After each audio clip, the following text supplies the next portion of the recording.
ফজর এবং আসরের নামাজ সময় মতো আদায় করা, জাহান্নাম থেকে বাঁচার আমলগুলো বলছি।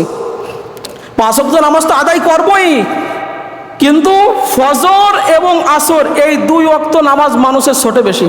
একটা আছে ঘুমে, আর একটা আছে খেলাধুলা, এই সেই মিছিল মিটিংয়ে। অন্য নামাজ মোটামুটি পড়া যায়, বন্ধুর হালাতে হোক বা আপনি একজনকে বলছেন নামাজে আসো, যেমনি হোক আদায় হয়ে যায়। কিন্তু এই 2 ওয়াক্ত নামাজ একটু সমস্যা বাজায়।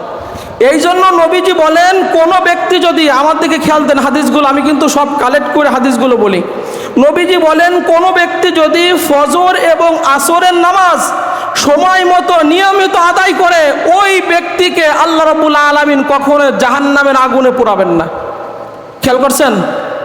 কারণ ফজর এমন একটা ওয়াক্ত, যে ওয়াক্তে আল্লাহ রাব্বুল আলামিন নিজেই বলেন ফেরেশতারা উপস্থিত থাকে। আপনি যখন নামাজে দাঁড়িয়ে থাকেন, নামাজের মুসাল্লায় থাকেন, ফেরেশতারা আল্লাহর কাছে যেয়ে বলে, আল্লাহ আপনার বান্দাকে নামাজের মুসাল্লায় দাঁড় করিয়ে রেখে আসছে। আল্লাহ বলে, বান্দারে যা, সারাদিনের যে ব্যবস্থা, ভালো ব্যবস্থা আমি রব্বুল আলামিন সারাদিনের উৎফুল্ল মনের ব্যবস্থা তোকে করে দিলাম। আর এই যে ফজরের ওয়াক্তের যে 2 রাকাত প্রথম সুন্নাত, নবীজি বলেন এতটা দামি, সারা দুনিয়া সব বিক্রি করে দিলেও এই ফজরের 2 রাকাত সুন্নাত নামাজের সমপরিমাণ হবে না। তাহলে চিন্তা করছেন যে ফজরের 2 রাকাত সুন্নাত এতটা দামি যে সারা দুনিয়া বিক্রি করে দিলেও এই 2 রাকাতের সমমূল্য হবে না। কিন্তু আমরা সেই সময় ঘুমাই থাকি। নবীজি বলেন 2টা নামাজ মুনাফিকের জন্য কষ্টকর। তার মধ্যে প্রথম হচ্ছে ফজরের নামাজ। ফজরের নামাজে জামাতে যে সমস্ত পুরুষেরা মসজিদে হাজির হতো না, সাহাবারা মনে করতেন, হযরত আলী বলতেন যে আমরা মনে করতাম ওই লোকটা মুনাফিক, যারা ফজরের জামাতে হাজির হয় না, ফজরের নামাজে যারা আসে না। এই যে আজকে জুমার দিনে ফজরের নামাজ আমরা কয়জন আসছি? অথচ নবীজি বলেন সারা সপ্তাহের মধ্যে শ্রেষ্ঠ নামাজ যদি খুঁজতে চাও তাহলে জুমার দিনের ফজরের নামাজ। এইটা আছে সারা সপ্তাহের মধ্যে শ্রেষ্ঠ নামাজ যদি তোমরা খুঁজতে চাও তাহলে জুমার দিনে ফজরের জামাতে পুরুষরা শামিল হয়ে যাও, এইটা হচ্ছে তোমাদের জন্য সর্বশ্রেষ্ঠ নামাজ। কিন্তু আমরা তো আসি না, ঘুমাই থাকি। কিন্তু সাহাবীদের আমল, নবীদের আমল হইলে আপনি মুনাফিকে স্বীকৃতি পাইতেন। আর আল্লাহ রাব্বুল আলামিন বলেন, ইন্নাল মুনাফিকিনা ফিদ দারকিল আসফালি মিনান নার। আর এই মুনাফিকদের জাহান্নামের জায়গা হবে সবচেয়ে তলদেশে, কাফেরদেরও নিচে এই সমস্ত মুনাফিকরা থাকবে। এই জন্য সম্মানিত ভাইরা, ওদিকে গেলে আমরা বাকিগুলো বলতে পারবো না।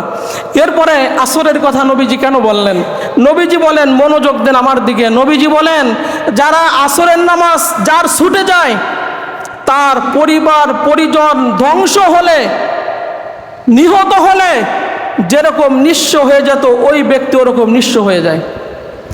যে ব্যক্তির আসরের নামাজ ছেড়ে দেয়, আসরের নামাজ পড়ে না, খেলায় খেলায় ছুটে যায়, কোনো কারণবশত ছুটে যায়, তার ধন সম্পদ নষ্ট হলে, ধ্বংস হলে যেরকম ক্ষতিগ্রস্ত হতো, ওই ব্যক্তি ওরকম ক্ষতিগ্রস্ত হয়ে যায়। শুধু তাই নয়, নবীজি বলেন যে ব্যক্তি আসরের নামাজ ছেড়ে দিল, তার সারা দিনে যত আমল আছে, এই আসরের নামাজ ছেড়ে দেওয়ার কারণে সমস্ত আমল নষ্ট হয়ে যায়। আপনি আসর পড়লেন না, বাকি 4 ওয়াক্ত নামাজ পড়লেন, বাকি ভালো ভালো সব আমল করলেন, নবীজি বলেন এই আসরের নামাজ ছেড়ে দেওয়ার কারণে তার বাকি 24 ঘন্টার আমল আল্লাহ রাব্বুল আলামিন নষ্ট করে দেয়। এটা হাদিসের কথা, বানানো কথা না। এই জন্য আল্লাহ রাব্বুল আলামিন সূরাতুল বাকারায় বলেন, হাফিজু আলা সলাওয়াতি ওয়াস সলাতিল উসতা ওয়া কুমু লিল্লাহি কানিতিন। তোমরা নামাজকে হেফাজত করো, তবে স্পেশালি আসরের নামাজকে হেফাজত করো, কারণ এইটা মানুষের ছুটে যায় বেশি। এই জন্য হাদিসে আসছে, নবীজি বলেন আমরা যখন খন্দকের যুদ্ধের সময় ছিলাম, তখন কাফেররা আমাদেরকে আসরের নামাজ পড়তে দেয় নাই। খেয়াল করেন হাদিসটা। নবীজি বলেন কাফেররা আমাদেরকে, মুসলমানদেরকে খন্দকের যুদ্ধের সময় আসরের নামাজ পড়তে দেয় নাই। পড়তে না দেওয়ার কারণে নবীজি বলেন আমি বদদোয়া করতে বাধ্য হয়েছি, আল্লাহ যারা আমাদেরকে আসরের নামাজ পড়তে দিল না, আল্লাহ তাদের ঘর বাড়ি এবং কবর আপনি আগুন দিয়ে জ্বালিয়ে পুড়িয়ে ছাই করে দেন। আর নবীজি যদি কারুর বিরুদ্ধে দোয়া করে, ওই দোয়া সাথে সাথে যিনি কবুল করেন তিনি কে?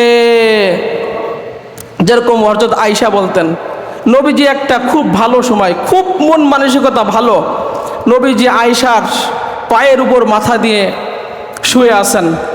আল্লাহ রাব্বুল আলামিনের হাবিব বলেন, আয়েশা তুমি আজকে আমার কাছে যা চাবা আজকে আমি তোমাকে তাই দিয়ে দেব। হযরত আয়েশা সুযোগটা কাজে লাগালেন, কাজে লাগিয়ে বলতেছেন, ছোট্ট করে বলি হাদিসটা, নবীজি বলেন যে আয়েশা আমার কাছে চাইলো, ইয়া রাসূলুল্লাহ সাল্লাল্লাহু আলাইহি সাল্লাম, স্বামী হিসেবে আপনার কাছে, স্ত্রী হিসেবে আপনার কাছে আমি তেমন কিছু চাই না, আপনি শুধু আল্লাহর কাছে দুটি হাত উঠায় আমার জন্য দোয়া করেন, আল্লাহ যেন আমার সামনের পিছনের গুনাহ সব মাফ করে দেয়। দেখছেন চালাকি স্ত্রী, আর আমাদের স্ত্রীর হলে কত কি চাইতো। আর আয়েশা নবীজির কাছে চাইছেন, আর নবীজি আল্লাহ রাব্বুল আলামিনের কাছে দোয়া করছেন। আয়েশা রাদিয়াল্লাহু তাআলা আনহা হাসতে হাসতে তার কপাল নবীজির পায়ে ঠেকাই দিছে। বলতেছে, তুমি হাসতেছো কেন? বলতেছে, ইয়া রাসূলুল্লাহ সাল্লাল্লাহু আলাইহি সাল্লাম, আপনি আল্লাহর কাছে দোয়া করেছেন, আর আল্লাহ রাব্বুল আলামিন অবশ্যই আপনার দোয়া কবুল করেছেন, এবং আমি আয়েশার সামনের পিছনের গুনাহ আল্লাহ মাফ করে দিয়েছেন। তাহলে সেই নবী যদি দোয়া করে কাফেরদের বিরুদ্ধে যে আল্লাহ যারা আসরের নামাজ পড়তে দেয় না ওদের বাড়ি ঘর কবর আপনি জাহান্নামের আগুন দিয়ে আপনি জ্বালিয়ে দেন, পুড়িয়ে দেন, ছাই করে দেন, তাহলে আসরের নামাজটা কতটা গুরুত্ব। আজকে আমরা ব্যবসার কারণে, চাকরি বাকরির কারণে, খেলাধুলার কারণে, আর মাঠে ফুটবল খেলা হলে তো আসরের নামাজ একটাও পাওয়া যায় না, অথচ নবীজি বলেন তোমার সারাদিনে আমল নষ্ট হবে, তোমার ধন সম্পদ নষ্ট হলে যেরকম নিঃস্ব, পরিবার পরিজন ধ্বংস হলে যেরকম নিঃস্ব, আল্লাহ রাব্বুল আলামিন তোমাকে ওরকম নিঃস্ব করে দিবেন। আর আখেরাতে তুমি দেখবা তোমার আমল নামায় কোনো আমলই নেই, এই আসরের নামাজকে হেফাজত না করার কারণে। এই জন্য আমরা ফজর এবং আসরের নামাজ সময় মতো যদি আদায় করি তাহলে ওই বান্দাকে আল্লাহ রাব্বুল আলামিন কখনো জাহান্নামের আগুনে জ্বালাবেন না।